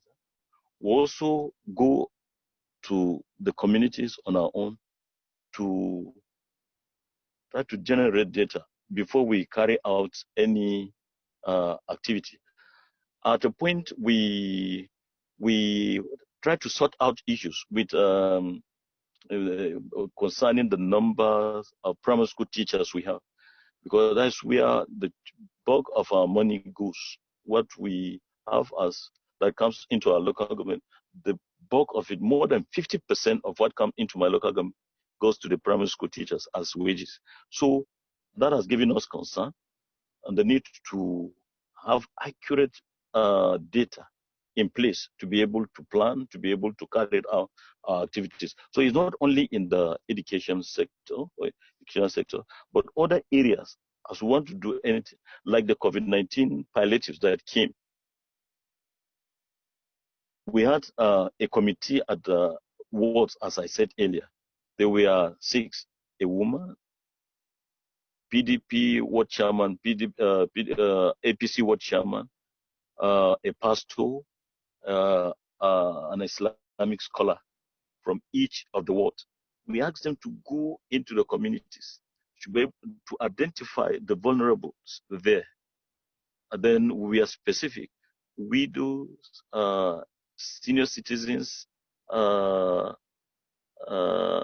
physically challenged persons, like that, to get us the data. We collected that, then we were able to work with those figures in the distribution of the palliatives we received, so that we were working from an informed position that this is the number we have for this local for this ward. We may not be able to reach out to all of them, but at least at this point in time, this number and these are their names from so-so community, from so-so street. They are going to benefit now. These other ones, we don't have enough resources to reach them, but they should be on standby. Anytime we have palliatives or anything of such, we can reach out to these other ones that didn't benefit the other time.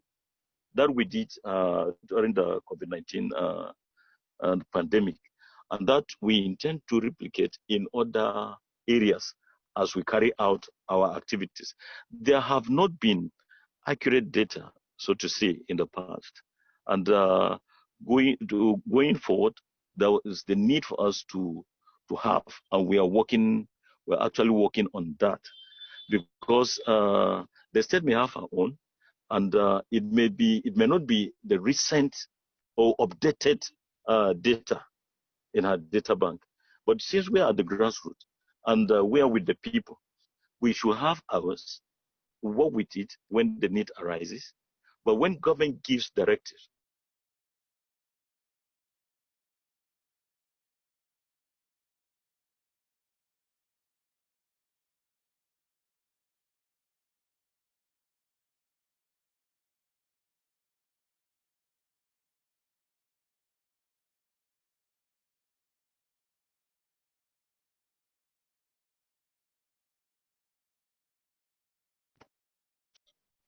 thank you very much, Mr. Good. All right, thank you very much. I think it is high time we begin to also get feedback, especially from society and some of the civil society that are resident in your local government, so that they can also share in their perspective. I would like to invite Mr. Godwin Akawu.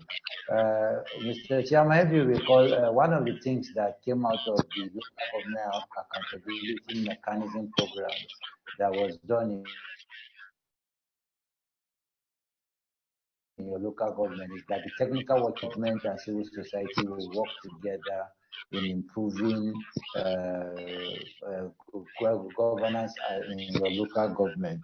So Mr. Akawu, who is a member of that technical working group in the local government accountability mechanism, will share civil society experience during COVID-19 and how well also has the action plan been implemented in the face of the pandemic, the challenges brought about by the pandemic. So you discuss generally around that. Mr. Akawo, you have 5 to 10 minutes to just make a presentation. Then one Abbas Benjamin. Then we'll now take questions from our participants, and the chairman would respond.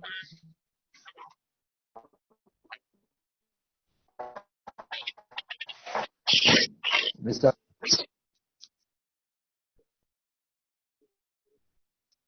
Mr. Godwin. Hello, good evening, all. Good evening, welcome, sir. Very much. My name is Jema'a LGA, of the local government. Such a wonderful time. Chairman has taken time to give us a breakdown of all what has been happening in the local government. I say I'm one of the technical working committee group member which were initiated in December 8th last year in the local government. Actually, that was when the program was organized, and we were all we were 10 in number, 5 from the civil society group, and then 5 from the local government. That day we had the training. There were a lot of things that were observed, and we took note of them as in the working action plan for the group. So far, the chairman has spoken well, and indeed, it is the first local government that has keyed into the CDC program as well, and has given good enough support for us, and that we can tell by our activities in the local government. We have a good relationship with the local government, and for that relationship did not stop there, and it exceeded down to the federal rep member and the state rep member. So far so good. As I speak, I'm also the focal person for the lifters program in Jema'a as in regards to the civil society. We took as membership of the technical working group, we took our time to engage in serious and discussion. But as we speak, one of the activity of the technical working group of the local government had a lot of setback last year, because a lot of the local government staff were being transferred. Some of them are transferred, and we don't have them again as active in the group. Meanwhile, during the activity of the technical working committee group, there were issues that we generated as the action plan that we would use to make the local government active in terms of every aspect of governance. We took in the aspect of documentation of key indicators for requirements from department and head, so that we can see that we collect documents from department heads and publish them to the website which the local government have, and then that alone was also we could not really get all these reports, because we didn't get some of the staff, the key staffs in that aspect were not were transferred. We also went about to finding ways that we could get monitoring monthly from the education and health sector to assist the local government, so that we can have a proper lifters assessment in terms of lifters grant, so that we can make sure that all is done in accordance to the plan of the lifters, and to see that Jema'a local government get a good score. So we took our activity plan around there, and we engage ourselves to see how we can help the local government to monitor in the health and education sector. and to continue to track to ensure that procurement documents, procurement guidelines are being observed in the local government as well. We also went about ensuring that the budget performance for the local government is being discussed at the town hall meetings. Actually, the local government chairman has given a wonderful support to that before we even got to that, because he has held about 2 town hall meetings with the CDC champions involved in the local government, and which we also give him a kudos to a good kudos to that, and which we know by now he's still planning for more town hall meetings. But and as well, we want to see that because of that engagement, we took another time to see that we get sensitizing communities in regards to CDC charter. That has gotten enough boost, which we have a radio program on Rockside FM where we are sensitizing citizens in regards to citizen engagement towards getting quality governance as well. The sensitization of the local government development plan, as well as ensuring that citizens in the 12 wards will know that there is a plan for the local government, and in terms of prioritizing their needs as in regard to the CDC must go in line with the local government development plan. And then we have the yearly identification of revenue generation to see that citizens, and we find out ways to help the local government to get revenue generation from various sources. As he has rightly says, he has been doing his, there is a lot of work going in that regard, that Jema'a local government, as we can all, if you know, Jema'a local government is an agrarian community whereby there are lots of farmers around here, and he also gave us some insight in regards to ginger as well. So we took a time to find out ways we can strengthen mechanism around that to engage to see that you have at least 30% revenue increase for the local government from all these activities in farming in regard to agriculture and other things. We also found out that we can also see that we visit these primary schools. We monitor, we go to the primary school and ensure the quality of education that the student also get. It's not that the government will be paying money and giving money to teachers, paying huge chunk of money for the teachers to as salary, and meanwhile the quality of education is getting at zero. So we ensure that we found out ways in the technical working group action plan that we could track. But though we know we have a lot of challenges at that, but we hope to get across that very soon as we get engaged.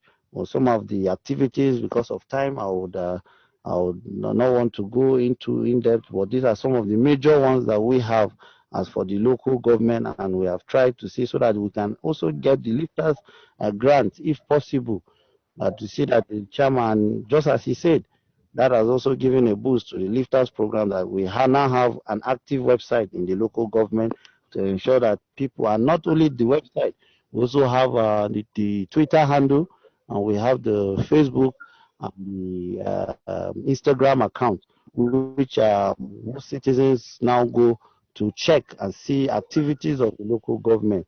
These are some of the activities, even if we know we still have a lot of challenges, but I believe very soon, because of the technical working group committee that was set, we believe that if adhered to, we'll get the local government active again and finding ways that we can help and partner with government from the civil society group, because that is what we are trying to do as in regards to our own engagement, both from lifters and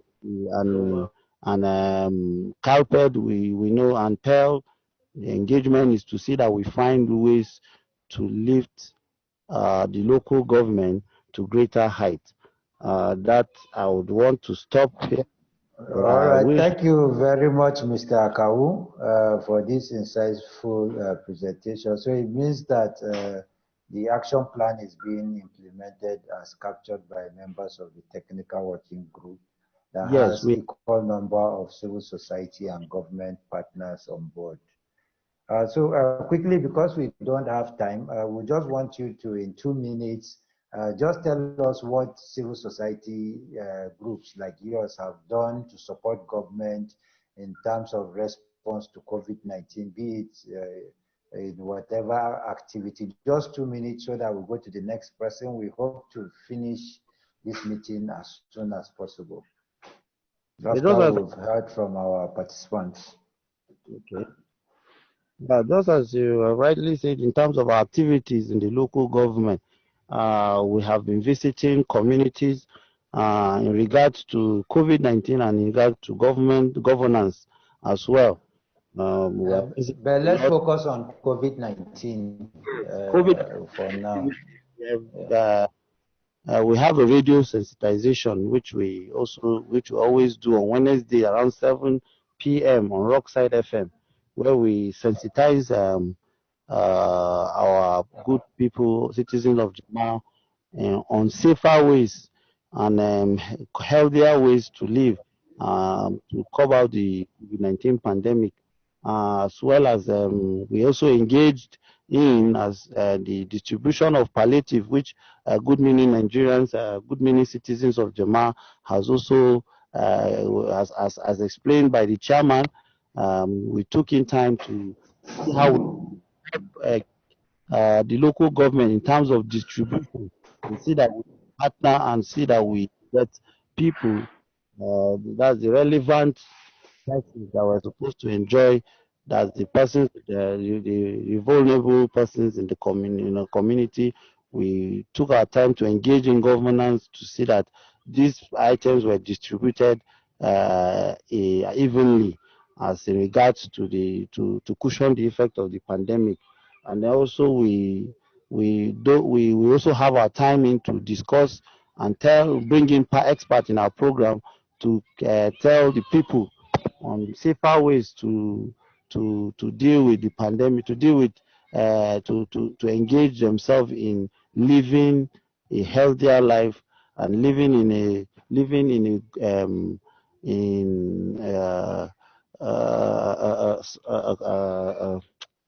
hygienically environment to curb the COVID-19 pandemic. So there are a lot of activities we have been doing as well, but because of time, as you said, I would like to pause, but because that's the major ones we have engaged in so far. And we are still in the process of engaging to see that we curb out this pandemic totally out of our local government for the good of our people. Thank you very much.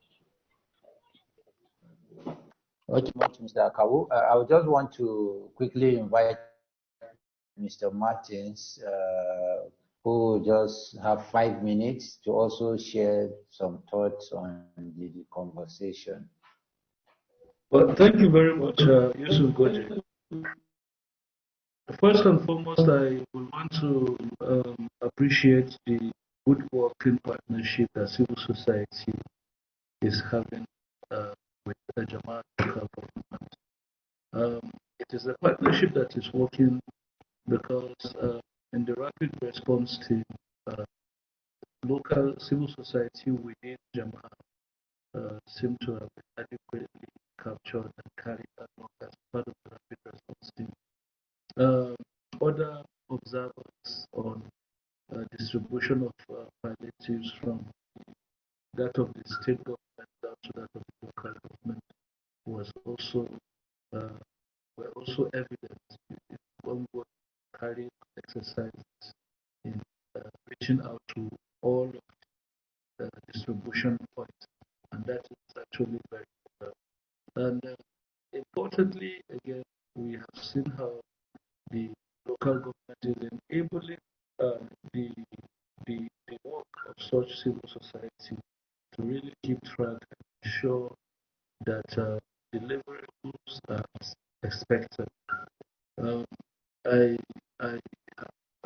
appreciate again how other departments within the local government were very much involved in the rapid response team. I would want to acknowledge the good work that the CDC champions have done through that period of time, especially this radio engagement, sensitizing people, working closely with media to ensure that the people are aware of the challenges of the time. That said, I must also point out that the COVID-19 pandemic has exposed, even if it has exposed the reason why that working collaboration and partnership between government and the people must continue. There could never have been any way better for government to be able to be across board without citizens who are trying to ensure that the results are as collectively desired. That we have seen happen over time. We, however, wish that this kind of collaboration will deepen into all of the existing committees of government. The Jema'a most of the is one of the local governments in Kaduna over time that have witnessed insecurity, even some of it even in the lockdown period. The local government emergency management committee Jema'a is there to do a lot around arresting and mitigating such hazards that communities, defenseless communities are exposed to. Around this, however, we will see that the need for the accountability mechanism is the best way to actually improve all forms of service delivery in the state, including security. Currently, what we have been witnessing is that the interventions is more trending towards supporting existing federal institutions and the responsibility of government security, as against strengthening the capacity of the communities, the people to really report on issues that work on insecurity. And so while you hear security issues are washing the media, you will also be witnessing lower number of reports concerning similar issues.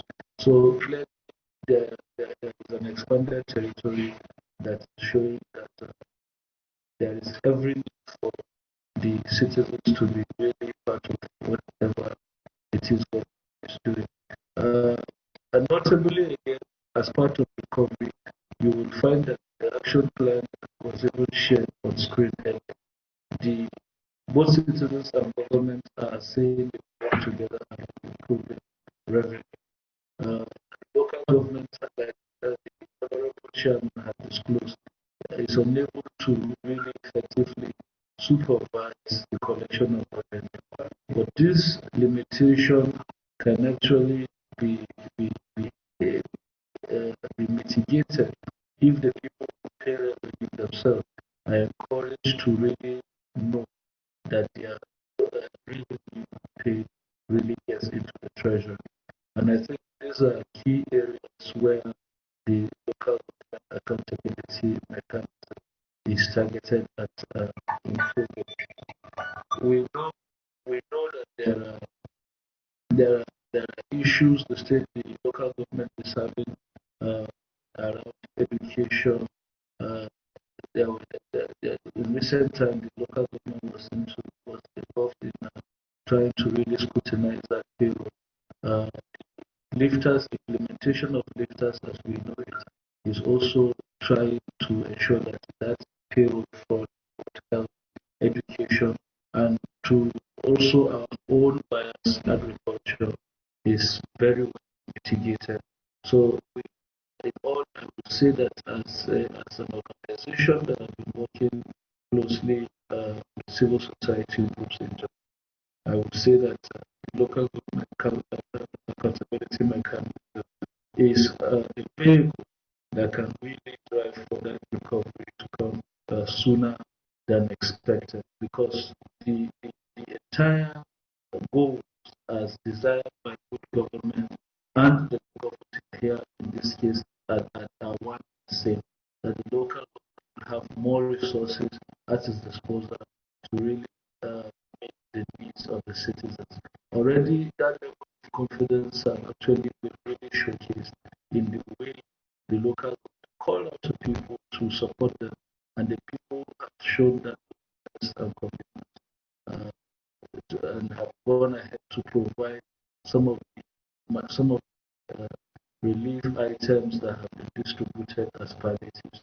We want to see more of this being done local government as opposed towards recovery, and indeed this carrying citizens component of the local accountability mechanism is the way to go. Thank you very much. So thank you very much, Mr. Martins. I think we are gradually winding down. In a few minutes, we'll hopefully round up so that we allow everybody to continue with the regular activity. Session. I've seen Mr. Abel raise his hand. Mr. Yayanti has also raised his hand. Then from the comment section, we have just about one other question. So what I will do is I will read the two questions that we have. Then we'll provide opportunity for Mr. Abel and Mr. Yayandi to say one or two things. Then we'll go back to the Honorable Chairman if no any other question so that he can respond. Then we quickly close the engagement for today. So we have a message from Palma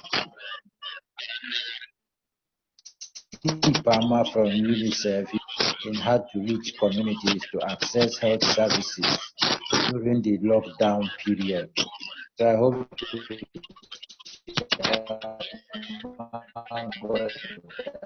question.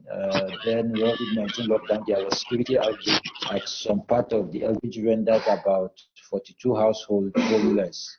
What is your plan to these people on agriculture since they can't access their farm now? So those are the two questions that we've gotten. People that want to also ask questions, you 3 minutes. Mr. Abel, we'll start with you, then Mr. Yayanti, then we'll go to Mr. Simon, then we'll go back to the Honorable Chairman to respond, then probably we close for the day. Okay, good evening, Honorable Chairman and my colleagues. Just few things I just want to raise. Mine is just a comment. Mine is not questions. One, in terms of agriculture, I don't know what you are doing in respect of contact with NALDA. It's a National Agricultural Land Development Agency. I think they've got some funds and they are working around states. So probably if you have your contacts, try to also ensure you do that before you reach out to the state government. There are some other programs that are working in Kaduna here. We have AGRA and then we have PropCom. PropCom is a defeat-funded program. I'll try to reach out to PropCom to see what are they doing in Jema'a local government area particularly. Secondly, then the potentials with the media is very, very, very high. And I think what Jema'a has stated, it's something that we think we can ensure we get the potentials very, very effectively. So with some of the media partners, like Ehis Agbon, who is with Invicta, and some other radio programs, how they can also ensure they showcase some of the things that happen in Jema'a local government area, we'll be able to take that one forward and see how we can provide technical support to them in that regard. Then on IGR, I think we had a meeting with the chairman of the Internal Revenue Service a few days back. Palliatives they are providing to small-scale businesses So I think you also need to get some of the businesses that are supposed to pay and these ones that are not supposed to pay under this lockdown, so that at least you sensitize your people. When they pay, they need to ask the government and hold government responsively to some of the taxes they've paid. That is in that area. That is the issue of tax for service. Then on community development charter, I think we have supported the process right from time immemorial. Goje has been part of it to lessons learning to Anambra State. And then we have done some reflection with the CDC champions.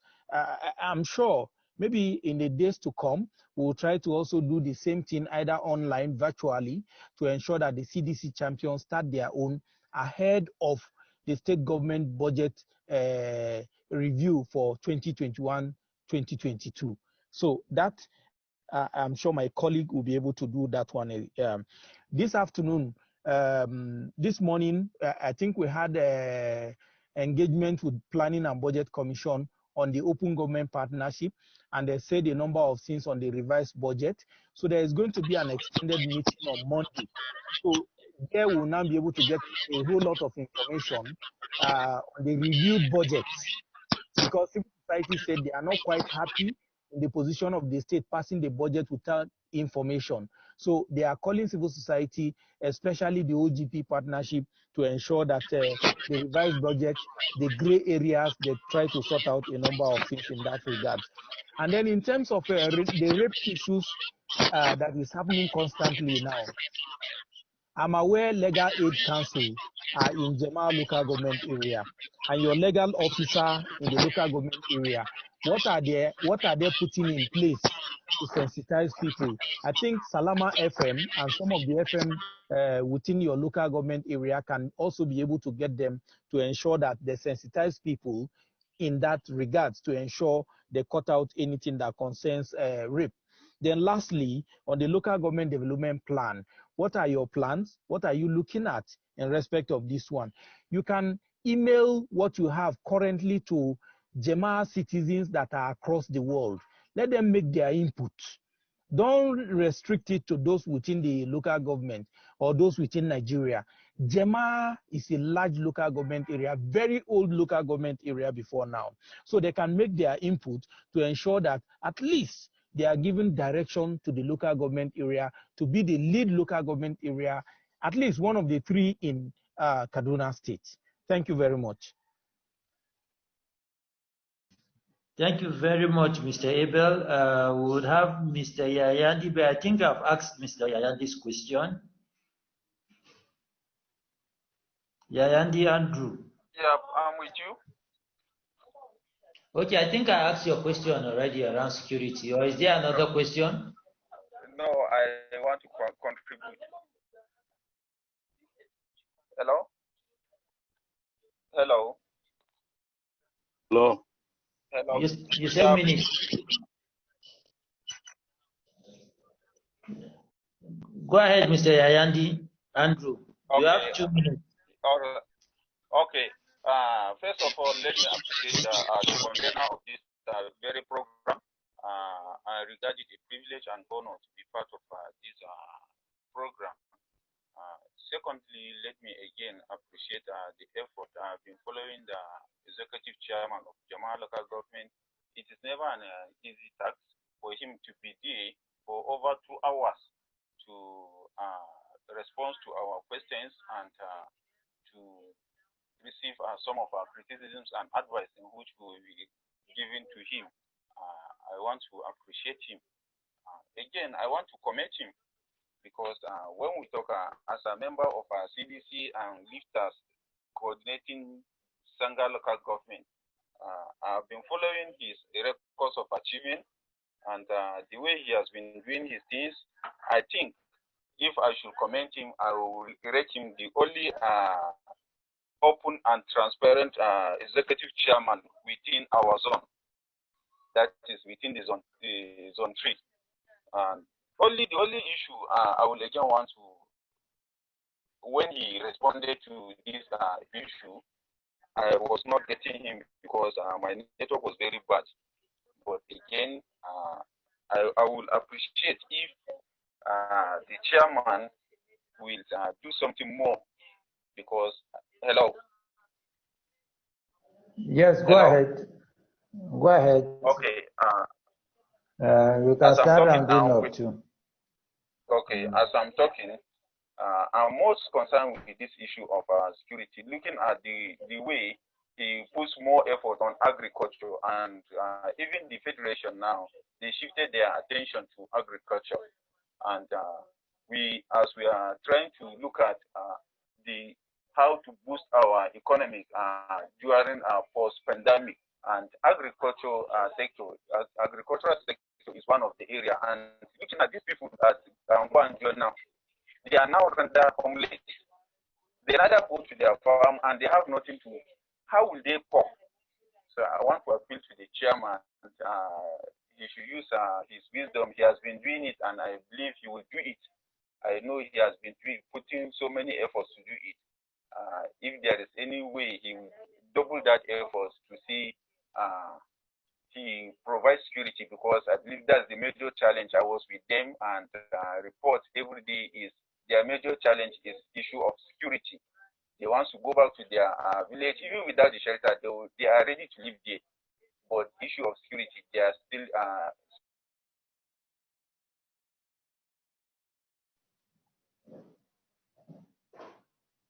Okay. Thank you very much.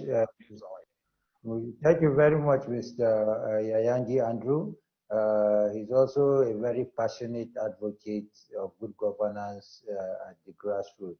So the last person is Mr. Simeon Ola. Please, you have 2 minutes, then we go back to the chairman. He gives us his responses, then we bring the engagement to a close. Please, let's be conscious of time. All right. Thank you very much for the privilege.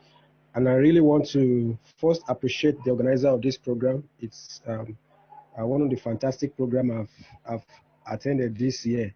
Honestly, it's worth my time. And let me also appreciate our honorable chairman. Thank you very much for making out time to listen to us and give us some of these things we have been longing to hear from you. You have really, you made my day, honestly. In the last 10 to 20 years, I think you are the first chairman I can say from here I talked to that gave me much time and was so confident to give us this enlightening and informative fact. We really thank you for your time, sir. So in a nutshell, I have one question really, and is to ask about what the chairman, our honorable chairman, is doing with respect to, since the major activities we have in Jema'a local government is agriculture. What are the measures we have on ground to mitigate issues of clash between herders and farmers? It's I don't know, it's happening, and I want to know, do we have measures on ground against any unforeseen issues that will affect our businesses? The farmers are doing theirs. I mean, the agriculturists, the farmer, and the herders too are doing theirs. What are the programs we have to educate them and to prevent clashes so that the farmer will not come out one day and say, okay, the herders are eating all our farms? So that's the major question I want to ask. The other ones are just a comment and just suggestion with respect to internet that you mentioned. I want to suggest that if we have organization around the local government that we can meet, because we of course, government cannot do everything. They are trying, well, even though we still want more from them. But we also want to, I want to suggest if there are possibility to meet donors within the state and outside this, I mean the local government and outside the local government, to look into that, because we can't, because of unavailability of internet, to begin to hold these children at ransom, not being able to participate in what is going on in the entire world. So I think we should put more effort in that aspect. And I also want to suggest to the CSOs in the local government to do more. You are trying, but we want you to do more, particularly with this internet of a thing. Please join the chairman and the local governments at large. Please, let's do more and get those things resolved. Then lastly is with respect to data. As the honorable chairman has mentioned, I also want to ask that it should do more, even though is not available at the local, like you rightly said, Mr. Goji, that the local government is not having the data, we only have at the state level. But in its own area, whatsoever he can do before he leaves the office, he can lay the foundation so that whoever is coming, even if he's not the one coming back again, it will be a kind of a foundation that he has laid that other persons will build on. Whatsoever he can do to make it, will appreciate his transparency. Whatsoever foundation he can lay for those who are coming behind him, let him try everything in his own possible best to put the structure on ground for us. Thank you very much. Thank you very much, Mr. Simeon. So we'll quickly go back to the Honorable Chairman. I hope he has been able to note some of the issues raised, so he would respond to them at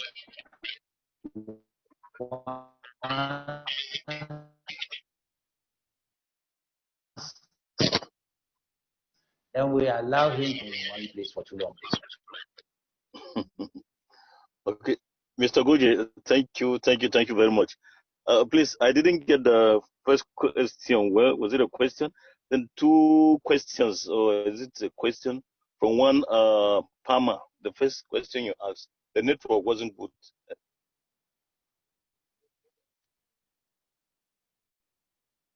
Hello, Mr. Goji. Hello? Let me read out the question from Palmer. How do the local government support suspected cases in hard-to-reach communities? Let me go over it again. How did the local government area support suspected cases in hard-to-reach communities to access health services during the lockdown period?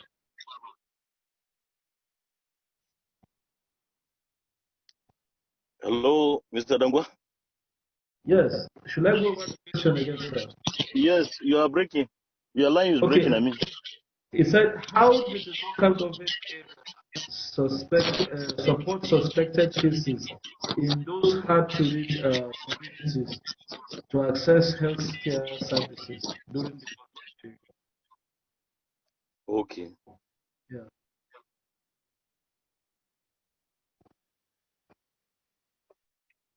Okay, if I understand the question well, some health workers were trained on how to handle suspected cases, and when we receive any alert, any call of suspected cases, we dispatch the trained personnel. They go there, collect samples, and send to Kaduna, thereafter to Abuja, before we had the testing center later on in Kaduna. And the state provided some safety or medical equipment, like the hand gloves, and also trained the people, hand sanitizers, also trained the personnel on how to handle these issues. The health facilities at the ward level, the palliatives, all the medical palliatives we received, we dispatched or distributed them to the health facilities and the various wards. I want to add that all the palliatives we received in cash and the items we received, we made our report public. The amount of money we received and from who, and then how we used the money, the money that came in. Then we got about I think ₦1 million donation from individuals put together. Some gave 5,000, some 500,000, like that. We're able to raise ₦1 million thereabout, and we made the record available to the public, how we got and used the money. The other palliatives too, items, food items and medical items that were donated to us, and the ones we received from government, we made them public, how we distributed them. So our focus on medical items that we received were on both private and public health facilities in our LGA. Then the issue of mitigating clashes between farmers and herders in our LGA, we make sure we have regular meetings, sometimes with the farmers, then with the herders separately, then have joint meetings with both herders and farmers. We before an issue comes up, when we receive intelligence report, we quickly call the parties for a meeting. Then that has helped us over time. Then we indicate them on the way to go. We do tell the farmers not to farm on cattle routes. Then the herders should not allow children to take care of their cows and other to allow children to be grazing, because they sleep off or they don't have the capacity to be controlling. Unlike their elders, we engage them and advise them on issues like that.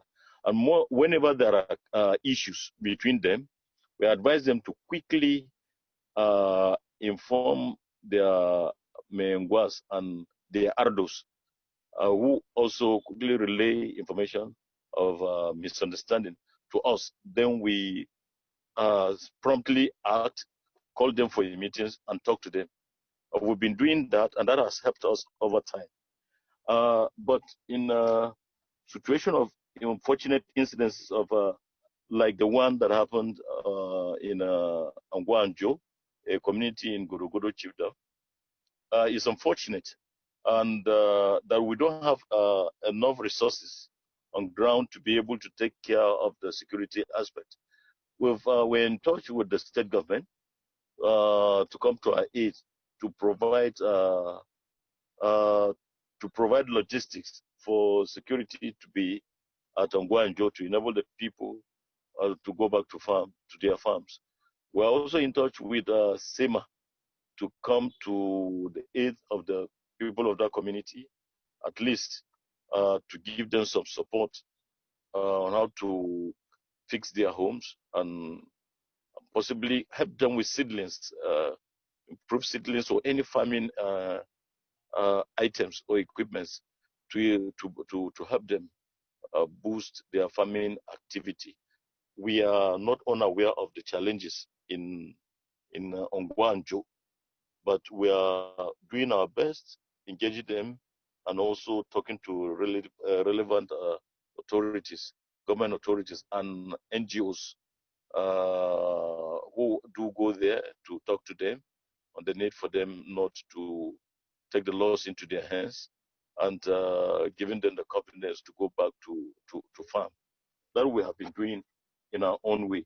I want to appreciate the comments, the inputs that other persons have made. We noted them. Then the issue of the rape cases, we have Salama Center there, who we've been talking to them. They have been of tremendous help to us in handling issues of rape around Zone 3 that I'm aware, and on the need to reach out to our citizens globally. That is one of the reasons why we went global by having a website, so that we can be reaching out. We'll do more on that, reaching out to our friends and the indigenous of Jema'a local government and friends of Jema'a local government to always come to our aid.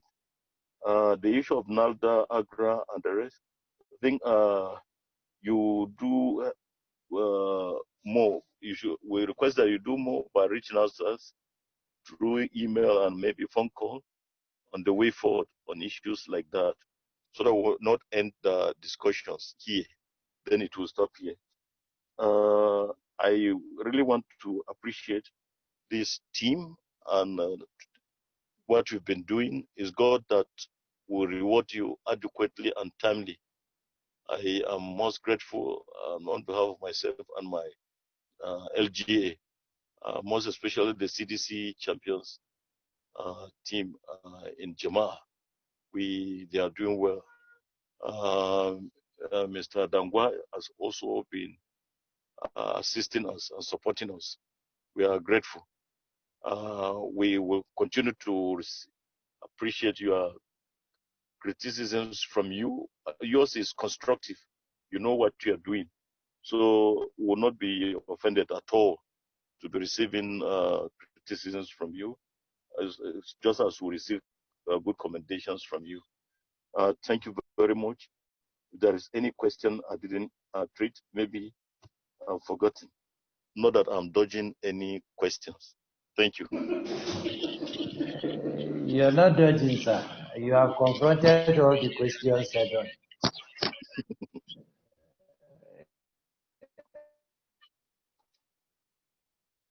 All right. Thank you very much for your time, for your patience, and answer all our questions in details. We really, really, really appreciate and commend you for being this friendly to the civil society. As you have said, we don't want this to end up as a talk shop.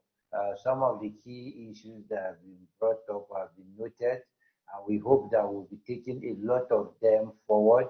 I know that Mr. Abel will reach out to you in terms of the opportunities he talked about, so that we begin to see how these opportunities are taken forward. We hope to also, as a result of this meeting, work with you to see that there is more citizens engagement as we review the 2020 budget and as we prepare. So thank you very, very much. We are really appreciative of your time. I want to just hand over to Mr. Martins, who will in 3 minutes bring this meeting to an end. Mr. Martins. I will not want to wrap up this meeting without acknowledging the commitment from the state team leader, partnership to engage reform, and that the citizens component of the activities around community development charter will be up and doing ahead of the processes of the budget in 2021.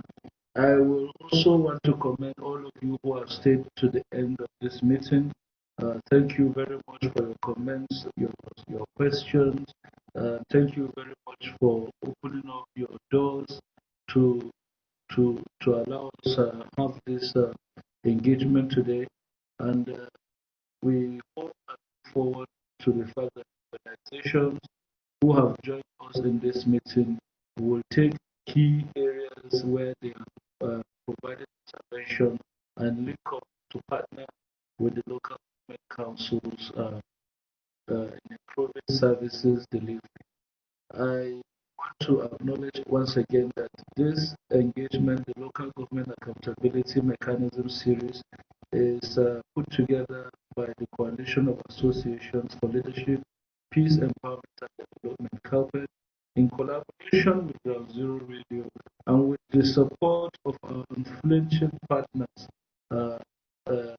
defeats partnership to engage reform. So on behalf of all of the organizers of this engagement, we wish to thank you all for making time with us. We also encourage that you will continue the conversation on the other platforms available. The local government council is on Facebook. The Twitter handle of this local government is also very well active. And we're sure it has been quite responsive again. And we're sure that as you engage, you will find willing partnerships that can help deepen development in Jema'a local government area and by extension Kaduna State at large. I want to acknowledge the chairman of Jema'a local government, appreciate him for the good work he is doing, especially with the fact that Jema'a local government is housing the only facilities that government Kaduna State have mapped out for the emergencies that leads to COVID-19 in health care service delivery. So thank you very much, all of you. At this point in time, we closing the meeting and hoping that take some of the learnings and lessons forward to improve the quality of work we're doing. Thank you.